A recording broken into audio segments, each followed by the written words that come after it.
Okay. Hi, everyone. Welcome to another solo Richard Dolan show where every time we're here, we fight the good fight. Glad to be here with you. We have just passed through the most insane year in our lifetimes. And, for those of you who thought or hoped or wished or prayed that 2021 would somehow be a return to normal, I think you've already figured out that's not going to be happening. So those of you who know my work, you know that I study both the UFO phenomenon and all of its history, its intrigue, its mystery, as well as having spent my entire life studying global geopolitics, U.S. history, and even futurism. These are all very interesting to me, and I fully believe that they have relationships to each other that are important, and I'm going to be touching on each of these themes to some extent here tonight. Now, the world is still talking about the volatile events of January 6th that took place at the U.S. Capitol. I had an interesting conversation about a lot of that last night when I was a guest on Fade to Black with Jimmy Church. In fact, if you are interested in any of that, you can go to his site. He's got a recording of it. For members of Richard Dolan members' website, Jimmy was very kind enough to provide me with the audio file of that. And we have that posted on our site. You can listen to that anytime. I just put that up about an hour ago. So you can definitely check that out. Well, what I want to focus on here is not the event. I want to talk about the nearly certain aftermath of that event. That's something that's going to be involved in our lives long after most of us forget the details of that event itself. I really believe that. The aftermath of this is something that's going to be affecting not only our lives, but I am convinced it will have an effect on efforts that to get at the truth about UFOs. By the way, if you support what I do and what Tracy and I do here, please smash that like button. That helps me a lot. And if you like what you see on this channel, please subscribe to this channel and click on notifications so you don't miss a new show. Glad I remembered that. Let me get back to what we're talking about here. All right, so we all know we're living in crazy times. You don't need me to tell you that. But even now, we sometimes lose track of just how radical this new era is turning out to be. For those of you who lived through 9/11, almost 20 years ago, and all of the aftermath of 9/11, you remember what it was like to live in that earlier version of the new normal before it was being called the new normal. But we remember that transformation. I personally feel lucky that I was able to live a decent portion of my life in the days before 9/11, those before times, as I call them. It was a world largely without the internet, but it was also a world where there was a freedom in the world that I think a lot of people just took for granted. I think I did. And it was more than just having freedom. People still had problems. They still had stresses. They still had anxieties. But compared with the world that came after 9/11, to say nothing of the world we got now, there was a feeling that people shared back in those days. It's hard to describe, but it was a feeling of believing that you could have the ability to freely determine your fate, and that your mind was your own, and that you had a sovereign space inside you that no one could touch. And the aftermath of 9/11 started to remove that feeling from people, and not just in the United States, by the way. The U.S. led the way, but every other national government happily followed along with their own version of new and repressive laws, just like what we had in the despicable USA Patriot Act. They had their own versions of them as well, and all in the name of protecting people from terrorists. So what we saw on January 6th this year wasn't even close to the events of 9/11. Not even close, despite what some of the more hysterical voices have been claiming. But I'm sorry, not even remotely in the same ballpark. But already it is looking as though the aftermath of this latest event might just be comparable to the aftermath of 9/11, what we experienced at that time. In other words, I believe we're likely to see similar draconian measures being enacted after this event, just as we saw after 9/11. So, for example, I'm sure a lot of you already know this, but it's still useful to talk about this stuff. President-elect Joe Biden almost immediately announced that he will want to see a new stringent domestic anti-terrorism law passed. Now,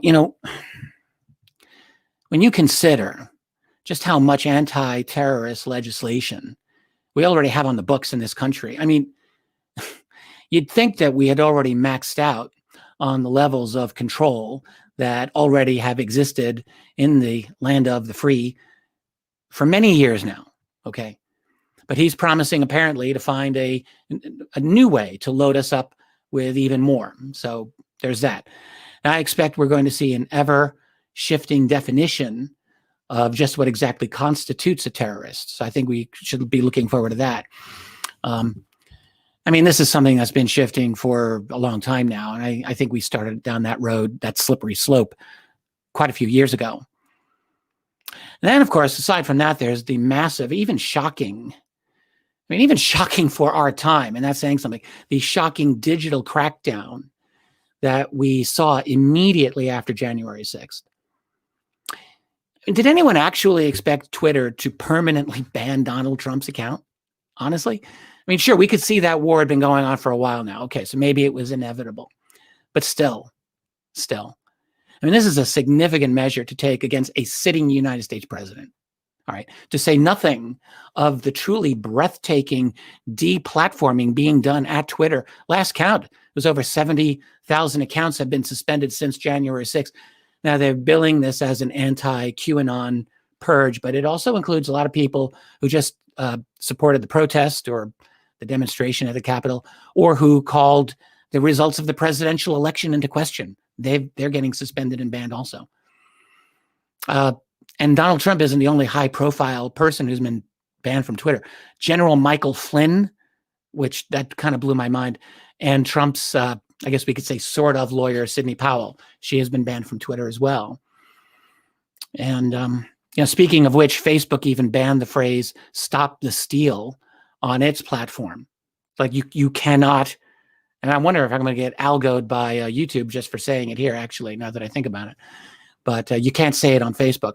On top of that, Facebook temporarily shut down the, was it the state of Georgia's Republican Party Facebook page in the lead up to that whole critical state election. Facebook said it was an automated error, not intentional. They did eventually reinstate the page, but still, you got to wonder. Mistakes always seem to go in one direction, as far as I can tell. Then on top of that, you've got the overnight destruction of Parler, which of course was becoming a small competitor to Twitter. I mean, still very small potatoes compared to Twitter, but which was growing fast, since you had essentially a wave of, let's say, conservative refugees from Twitter going there after many of them were either deplatformed on Twitter or were becoming intimidated or afraid of the environment at Twitter, the ever heavy-handed censorship that's going on there. So what happened? Just to remind you, Google Play and Apple, the Apple Store, simultaneously pulled Parler from their app stores. That was step one. Then the next day, Amazon pulled the plug on their server. So Parler's down. They're down for the count, and who knows when they'll ever be back up. Oh, and of course, they were subject to a massive data intrusion and hack basically at the very same time. So it's like being in a ring with a young Mike Tyson and just getting the snot beat out of you. So what makes this time different from 9/11 is, I mean, there's a few things, obviously, but one is the overtly politically partisan nature of the conflict that we're seeing in the United States. So, and after 9/11, Americans were told the attack came from the outside, from terrorists who hated the American way of life and hated our freedoms. Remember that? But this time it's American against Americans, one party against the other party. And before I even go any further, I just want to emphasize that although I am totally opposed to all of the measures that have been taken or are being taken as a result of what happened at the Capitol, I think they are pernicious. But it's important to emphasize that people on the Democrat side of this genuinely feel that the scene at the Capitol posed a mortal threat to democracy and was a genuine insurrection. Now, I do not consider that an insurrection in the least. I think that is a very gross misappropriation of that word. not an insurrection, not even remotely close. The more that I think we dive into the details of what happened, no, not buying that bill of goods. But in any case, be that as it may, I think it would have been nice to hear, like, the language you were hearing against what happened January 6th. It would have been nice to have heard that during last summer, from my perspective, when the nation's cities were being torched and looted, including my own neighborhood twice. I got a Walgreens 3 doors down from this house that twice was looted and had its windows shot out. But anyway, the thing is, to oppose mob violence whenever it happens, and I personally do not support any violence when it occurs. That includes January 6th. That includes all through the summer. Now, having said that, and for those people who are happy about the deplatforming and the upcoming anti-domestic terrorism legislation, that is sure to come. I'm just going to say to you, be careful what you wish for. And don't think for an instant that the power of the state cannot or will not be used against genuine progressives on the left, because it can and it very likely will at some point. Because what we are seeing is something like the Empire Strikes Back. This is an establishment versus an anti-establishment movement. Don't get fooled into thinking that it's left versus right, or even Democrat versus Republican.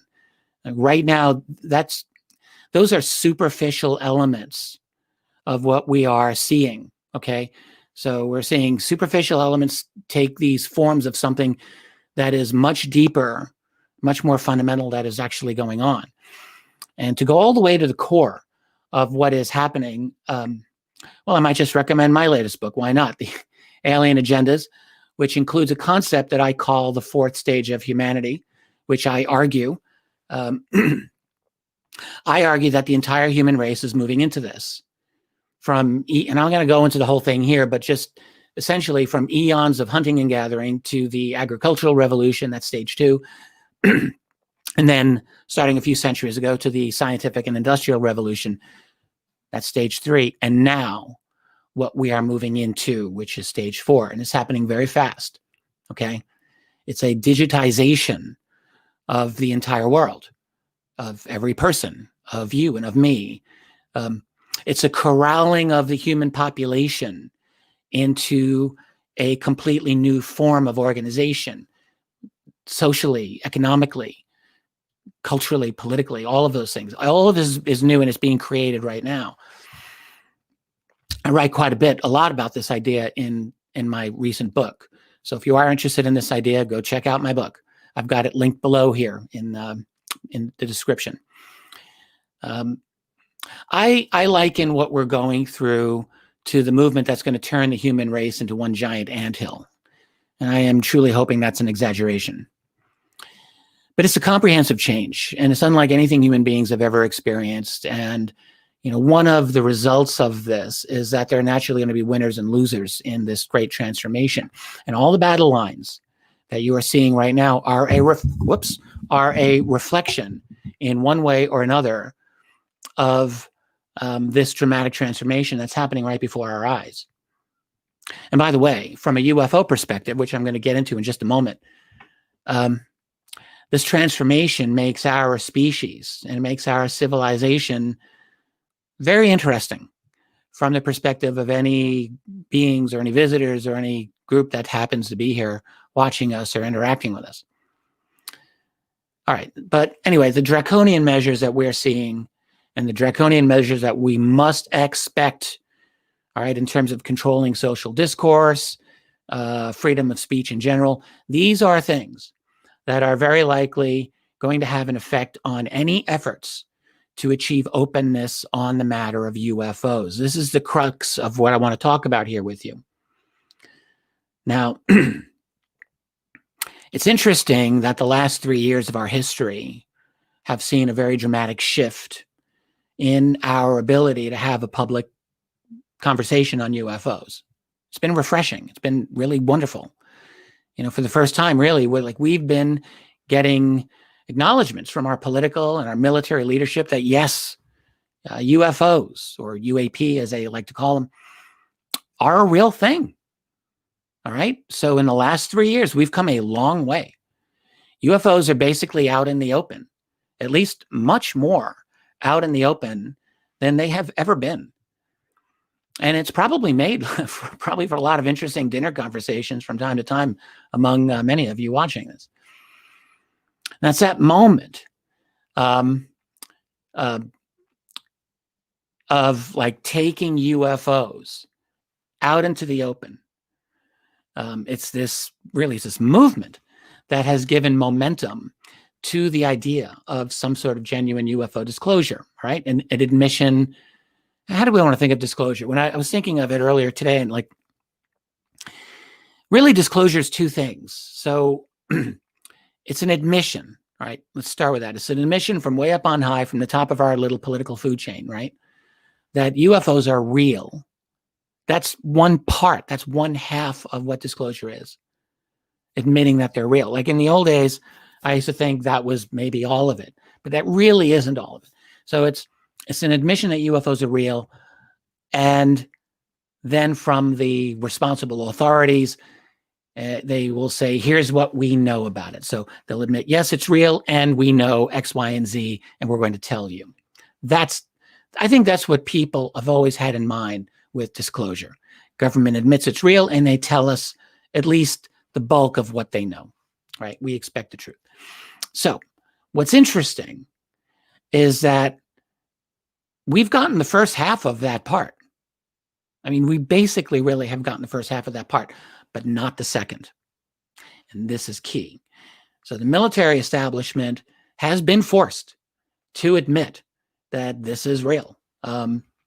Ever since really the Tic Tac UFO encounter came out, and that and the existence of ATIP. So once those came out, they eventually said, yes, we encounter these things. It took them a little while.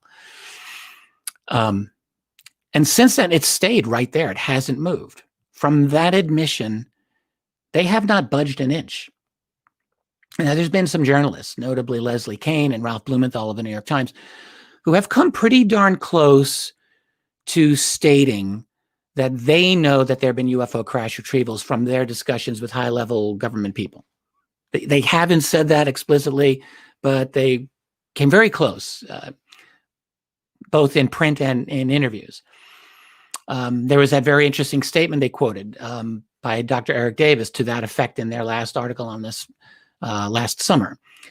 And that was quite interesting indeed, but there's still nothing official from any government source to acknowledge crash retrievals or really anything else of substance about UFOs. They're still playing this game of pretending not to know what these things are. Now, you think about the mission of the United States military. All right, think about how seriously they take their job. Think about how much money they are provided with which to do that job. Think of all those defense satellites, all the electronic detection stations they have around the world. I mean, far beyond ordinary radar, okay? Radar is old. That's old hat. Military's got technologies vastly beyond that. And then think of the military's mission of protecting the territory of the United States of America. And you consider, all right, if you're familiar with this a little bit, the long, long history of United States military encounters with these UFOs. This is something that didn't just start with the Tic Tac encounter of 2004. Good grief. When I hear people talking about the Tic Tac encounter, whether it's on Joe Rogan or any of the other very good podcasts that are out there, and it's very wonderful that there are people out there that want to talk about the Tic Tac encounter because it's an amazing event. Absolutely. But as amazing as it was, you'd think from hearing some of these people that it was like the first UFO military encounter of all time. Like, that's ridiculous. All right. There have been encounters equally or even more dramatic than the Tic Tac encounter. All right. And they've been going on minimum since the 1940s. Every decade, every single one. Multiple encounters, sometimes in which pilots have lost their lives. Let's not forget that. And many times when they thought they might lose their lives, there were a lot of close encounters that were dangerous, that were scary. We have account after account of military witnesses being interrogated by intelligence officers following their encounters with UFOs. All right. I have a nice database of UFO information. And And I did a very quick search on military interrogations of witnesses following UFO encounters. I was going to share like a bunch of these with you. It's too many. It's too many that I personally have in my database. All right. I'm just going to give you one. I like this one. And it was a case that I hadn't looked at in a long time. And I don't think it's very well known. It's from 1957, November 6, 1957. There was an Ohio man named Olden Moore. He was 28 years old. He was like a construction guy. I think he did plastering. So he's driving home. He's a working class guy. He's driving home and he sees an object. He says it looks like a bright meteor and it splits into two pieces. One of those pieces, though, goes straight up. So this is clearly, obviously not a meteor. The other part is continuing to come down. It's getting larger and it's changing colors, I think like white or to blue or green. And then it hovers above a field and it softly comes down to the ground. It's 1957. So Moore is in his car. He pulls over and he's watching this for about 15 minutes. And then he gets out of his car and he walks over to this thing. And it's a domed flying saucer. It's about 50 feet in diameter. It's about 10 feet high. And it's surrounded in this like haze or a fog. And it's pulsating. Like this is out of a Spielberg movie, right? So Moore leaves. He goes to get his wife. He's like, we've got to see this. It's 1957. People aren't just carrying their little smartphone cameras around with them. So he goes back to get his wife. They come back and the UFO is gone. So here's the thing. Next morning, he tells the sheriff about this. And he is then interviewed that afternoon by the county civilian defense director, who this is the 1950s. They had jobs like that. He searches the area. He finds footprints that seemingly came from nowhere and went nowhere, in his opinion. And they have a sort of like a heel print, and there's these strange holes in the ground. And nearby, there are these two perfectly formed deep holes. They're like 6 inches in diameter, right? So the opinion of this this director is that a foreign object landed in that field. That was his, and this gets reported, by the way, to the organization APRO at the time, UFO group. Anyway, soon after this, Moore has disappeared for several days. He's gone. He comes back after several days. He doesn't tell anyone where he's been. He eventually tells his wife and his friends that the Air Force had taken him to Washington, D.C. And actually, years later, we get more detail on this. There was a researcher by the name of C.W. Fitch in the early 60s. He gets to know Moore. Moore, he's like, Moore is a church-going, honest man. He really likes him, definitely believes him. And he says Moore told him that the sheriff, a deputy, and an Air Force officer showed up at his house. They took him to the UFO field, scared. He was frightened by this whole thing. Then they put him into a helicopter and they fly him to Youngstown, Ohio, to be interviewed by the military there. And then a week later, an Air Force car with 2 officers comes to his house again. They take him to D.C. for extended questioning. And during the flight, they stopped briefly at Wright-Patterson Air Force Base to exchange one of the officers on the plane. Moore is under observation in D.C. the entire time he was there. He's interrogated by several groups of people. All of them are asking him the same kinds of questions. He was apparently shown photos and images of UFOs. He was apparently told that these things must be extraterrestrial. This is what he told to Fitch, the investigator. He was told to sign a document, swore him to secrecy. Now, he did tell a couple of people, but he never did try to make this event public. He never tried to make money out of the story either. Most people who've looked into this believe this story, and I don't see any reason to doubt it. Very interesting, right? Now, that's more than 60 years ago. That's a drop in the bucket of all of these military interrogation stories of UFO witnesses. There's so many of these. All right. And the reason I'm saying this to you, because you've got the military frequently will interrogate not just their own personnel, but civilians following these UFO sightings. Again, I pulled out another 5 or 6 of these stories going through the 1990s and beyond into the 21st century, but I don't want to get too sidetracked. What is obvious is that the United States military has taken UFOs seriously for decades and decades and decades, and how could they not? All right. There have been retrievals of these objects. We know this. We've received a near practical admission even, through official journalism these days, but still no formal acknowledgement. But yet the evidence, the testimony on this score is overwhelming. I've talked, and Tracy and I have talked about Leonard Stringfield multiple times. Stringfield's research, I think, is a slam dunk on this. And he's not even the only one, just the best one who has evidence on crash retrievals of UFOs. I've talked about this on this channel many times and in my books many times. But here we have the military pretending not to know what these things are. They are pretending not to know what these things are. And we all know that this is not true. All right, somebody has got this information. However, it's not surprising, is it, that they don't go any further than they have? Like, who really is surprised by this? All right.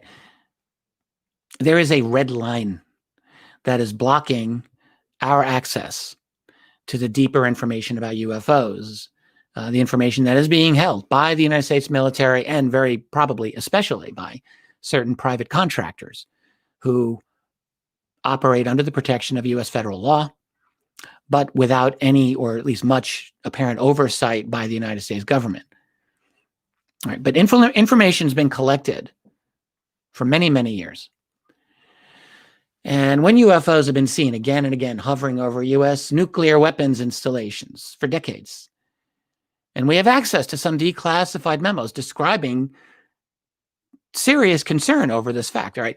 So we can therefore assume that there is a substantial effort that has been going on for many years to track, to monitor, and if necessary, to defend against these things. They are of the highest level of national security importance, always have been. And again, how could it be otherwise? These objects operate well beyond our understanding of physics or of engineering, for that matter, and it's always been the case. Back in the 1940s, the question was asked, are the Russians making this? Are they behind this? And, really we have to emphasize this. Never has there ever been any evidence offered that has pointed in that direction. None that I'm aware of, and I've really tried to look. It's never been the Russians. It's never been the Russians. And our military intelligence community has known this for many years. But they play this game. And they play this game because they have to, or they feel they have to. Well, why? Why do they have to? Because if they go one step further than they currently have gone, like than where they are right now, if they take one more step, like if, for example, if they admit that they've actually been tracking this for a long time and long ago concluded that these things don't come from here, that they are extraterrestrial, like if they were to say that much, well, what then? Well, then they are essentially admitting to the world that they, as an institution, have lied for years and years. And that brings in the entire structure of power in DC. Everyone gets implicated. What a mess. Aside from the fact that they are essentially admitting that aliens are here. I mean, there's that whole other level of problems to deal with.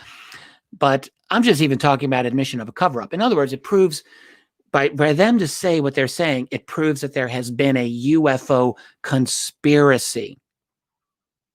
And let that sink in for a moment. A UFO conspiracy. Okay? So now let's return to our present moment here in time, here in 2021. A time in which a heavy-handed propaganda effort is being levied against us right now to keep us in line, right? To keep our minds from straying into realms of thinking that are not approved by the so-called authoritative sources. Just like this video may very well get from Google after the algorithms come in to inspect everything that I've done here. It's happened to me several times before. Like YouTube, Google decides that they need to inform you that this, whatever topic I'm talking about, is questionable, and they refer you then to the proper authority at Wikipedia, for some sense and sensibility. They do this on my videos quite a few times. But anyway, my point is that one of the key things we get hammered about is how bad conspiracy theories are, right? I mean, the very phrase conspiracy theory, it's worked its way like very deeply into our society. Don't believe in conspiracy theories. That's what crazy far-right extremists do. How come far-left people never do conspiracy theories? Like, they do. You just never hear that, right? Well, anyway, I just want to say this. There are conspiracies. Of course there are. You know this, and so do I. And there is a UFO conspiracy. There sure is.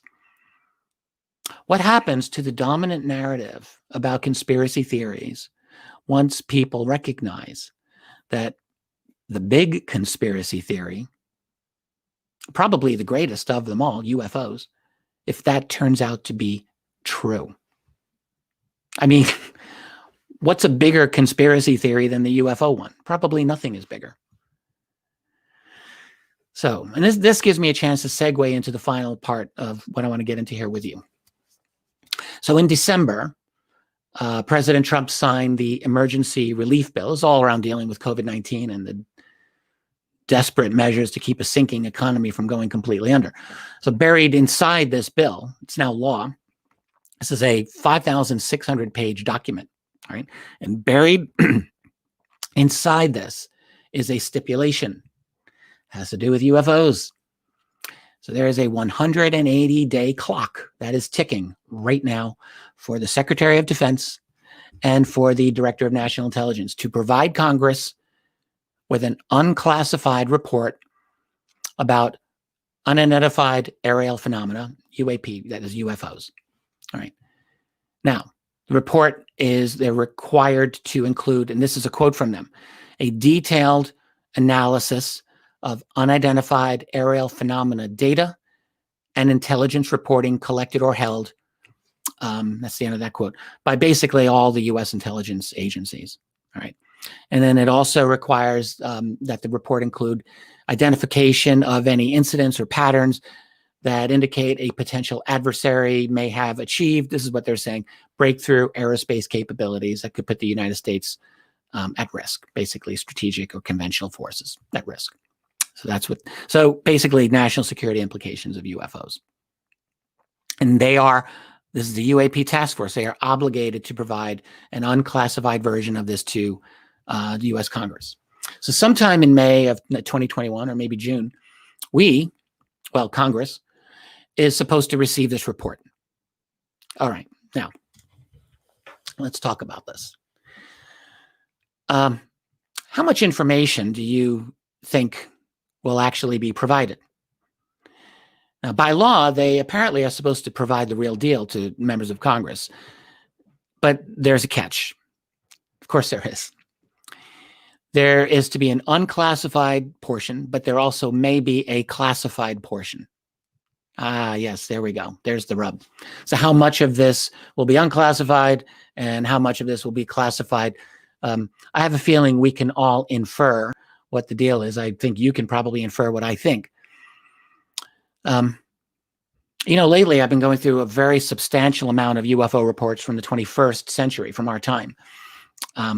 This is all in preparation for my next book, which is going to be volume 3 of my series of UFOs in the national security state. It's fascinating going into all these sightings. I'm totally into it. And what I find is an overwhelming abundance of very good quality UFO cases, pardon me, of our century, just the last 20 years, including quite a few, which have like photographic and video evidence, as well as like there's many multiple witness cases, of course, and there's just overall good documentation for many very intriguing UFO cases of the last 20 years. Now, these are mostly civilian cases that I'm looking at right now. The question, though, is, do we have any reason to believe that the United States military hasn't been able to collect such reports on their own over the last 20 years? Well, we know for a fact that they have hundreds of encounters in this century alone. How do we know this? Well, from one case alone, frankly. That's the USS Roosevelt series of incidents from 2014 going into 2015, over a period of roughly 9 months off the U.S. East Coast. We read about this. This is one of the breakthrough articles by the New York Times in May of 2019. We were told in that article that for that period of time, so we're talking 9 months roughly, that there were nearly daily occurrences of extraordinary encounters with these objects, right? Well, nearly daily for 9 months means about, 270 days roughly. And if it's nearly daily, so what does that mean? Is that more than 200 encounters? I might think so. I think I would think so. And that's just one example from one military vessel for a limited period of time. All right. So how much information does the United States military and intelligence community actually have on UFOs? Right? There has to be no question that they have a massive amount. The only question is, where is it? Who is keeping it? And I mean, those are good questions. And, we'd like to know the answer to that, wouldn't we? The question is, can that information ever get out to us? Well, short answer is no. There's no way that this will ever happen voluntarily. The only reason we got anything at all in these last 3 years, let's please remember this, wasn't because the Navy or the rest of the military is saying, hey, let's do this for the people. No, it did not happen like that. They were forced into this, and that is obvious. The organization, TTSA, as private individuals, were able to get the release of those initial 3 videos. And that is what started everything. It took 2 years for the Navy to say, yeah, those are real. By which time they pretty much had to. They had no other option. They had no other credible option anyway. But that doesn't mean that they've had some change of heart and that they want to give up the store. There is no evidence of this. It comes down to a very simple proposition, all right? For them, they will give up whatever drips and drabs they need to. And they're not going to give up anything beyond that. Of the mountain of UFO data that has to exist, we're not even going to get a sliver. We're going to get a couple of little small pebbles from the bottom of the mountainside. There's too much at stake for them. All right. We're moving very fast into some very weird, anti-human, dystopian, anti-world. It's a world that's becoming marked by necessitating strict adherence to established official truths. Not actual truths, official truths, right? The ones that you have to believe in, the ones that you're propagandized into having to accept. So conspiracy theories, that's a no-go zone. We're not going to be getting much to chew on whenever that task force reports, whatever it reports to Congress and whatever is revealed to us. I don't like, the unclassified part of that. We're not going to get an awful lot. We will probably get a couple of reports that are intriguing, but that are not enough to push this over, into the realm of forcing disclosure. I seriously doubt that. All right. Now, the unclassified portion, I don't even know how much of that is going to be going into for members of Congress. Look, the military has had a long history of obfuscation and frankly, just doing every single thing possible to deny, to not give up the information that they have. I think we have to assume that that's going to continue with this as well. Just because there's a law in the books that supposedly stipulates or forces them to do it doesn't mean that they're just going to do it. They'll get away with anything they can here and not give up anything that they don't have to give up. So anyway, beyond any of that, never, ever forget the dangerous power of the truth of UFOs. I mean, talk about disruptive ideas and disruptive realities.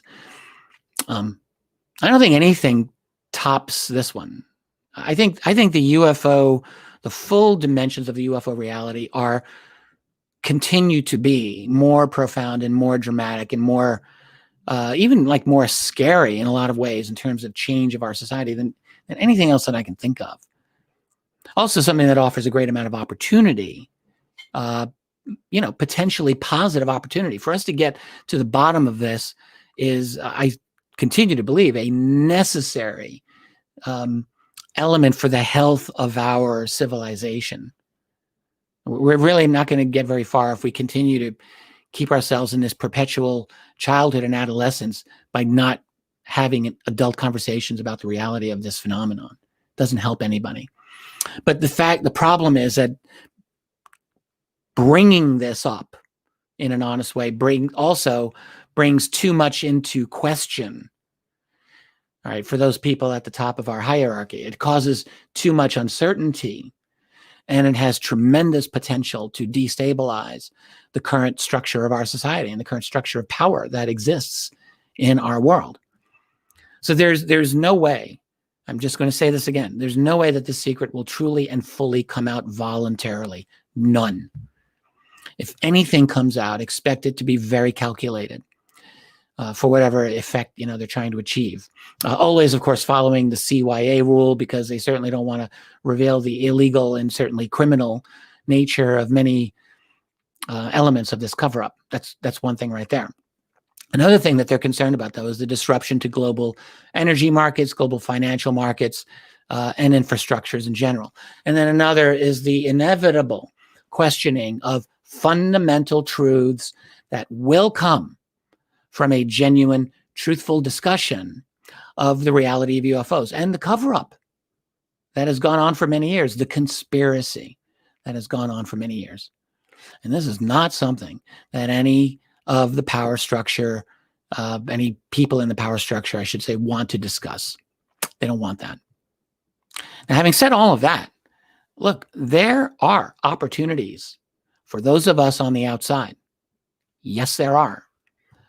The fact is that enough has come out in the last 3 years that we do have something to build on in our conversation with the rest of the world on this. We have a foundation. UFOs are generally accepted more and more by, very prominent people, right? We hear about this all the time. And researchers still have quite a few opportunities to achieve all sorts of breakthroughs and opportunities to generate fresh questions about this subject.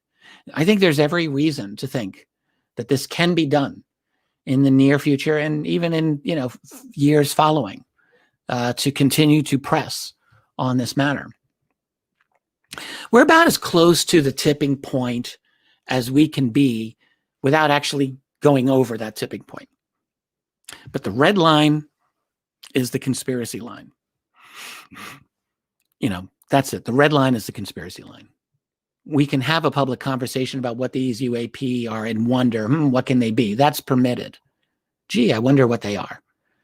But we're very close, even in our public discourse, to being able to go much further. Like, we're very close. But getting past that it's going to be a hurdle. It's not impossible, but we're going to get a lot of resistance going over that red line. All right. Like, in serious research, the question of cover-up and conspiracy, I think, has been quite settled. And yes, there's a cover-up. But the next step is getting that issue accepted by the established government, corporate, financial, and intelligence forces of this great reset that we're living in. And that's the challenge. And you may say, well, who cares what they think? But it matters what they do, because they've got the power. They've got the cards in their hand. They've got everything that matters here. They control the structures of power in the society. And like it or not, that's the reality. So breaking through into that structure is important, and that is the challenge. And the only way to get there is basically to force them into it. And the way to do that, I have always believed, is by presenting the strongest possible case we can to the rest of the world, to the public. It is not impossible. It's not impossible. Now, whether or not UFO disclosure, anything meaningful anyway, whether that can fix our societal problems, that's another question. But it could be. UFO disclosure could be the last hope we really have for helping people in some way to reclaim some measure of transparency from our government and to reclaim some measure of freedom for ourselves, at least to feel as though we're moving in the right direction of history and not the wrong direction. And I do think that, yes, UFO disclosure, and, I believe this 10 years ago when I co-authored AD After Disclosure, and I believe it now, which is that a genuine opening of the UFO issue, a genuine cracking open of this as a real matter in our society, as substantial issues, is very, very likely the single most disruptive truth that I can think of that would then trigger an array of questions on a bunch of other things relating to our society. So, there is an avalanche effect that I can foresee with the UFO element of disclosure itself, and then that also I can foresee an avalanche effect that it causes or it triggers for other elements of our society as well, a whole array. So I think that's where we're at. It's a tricky time. I'm not expecting any. I think we're going to be. It's a tough thing to predict because the stakes are the power is rising on both sides of this fight. That is, the power is rising on the side of the state and of big tech, which is clearly allied with it. That is insistent on micromanaging to the best extent possible all public discourse and to keep you away from dangerous conspiracy theories and misinformation as they describe it. That's on the one side. And so that makes it difficult for the UFO disclosure movement, it seems to me, because it's always going to get stymied right at that red line of where you dip into talking about conspiracies. All right. On the other side of it, we are so close to that red line right now. Like we're standing right at it. And it really could be that the slightest substantial push, it's kind of an acronym, isn't it? Slightest substantial. Okay, so the slightest decent push, a decent push over the line can put us into that territory. And what I am suspecting is that these UAP task forces, the information that we get is not going to be enough to push over that line. Maybe I'm wrong. I would like to be wrong on this. And I hope in 6 months' time, if it turns out that I'm wrong, that you call me out on it. That's perfectly fine. But I'm going to make this prediction here, and that is my prediction. I think that we're not going to get anything that's going to shake things up that much. I would like to see that, but I don't believe it. Well, that's basically what I've got for you here. I want to thank all of you for being here with me. And just as I said earlier, if you support what we do here, please hit that like button. That helps a lot. And if you like what's going on this channel, if you like the content that's here, please do subscribe to this channel and do click on notifications so that you don't miss a new show. I don't do a new show like clockwork every single week. I'm trying to get back to some kind of schedule, but it's not every week. And, for that reason, I don't want you to miss something if you want to catch it live. We live in very interesting times and potentially very dangerous times. All right. But there's no reason to be depressed about it. Yes. It's been a damn hard year. And, the new year, frankly, looks like it's going to be a very worthy companion to the one we just left behind, like every bit as bad and difficult. We're not out of the woods, but let's keep our chin up. Let's not allow these times to get the better of us. We have an obligation to ourselves, and we have an obligation to the people we love to be strong. So don't give in to fear, and don't let it run your life. And let's all keep fighting the good fight. Catch you all next time. Stay healthy, stay sane, keep smiling. See ya.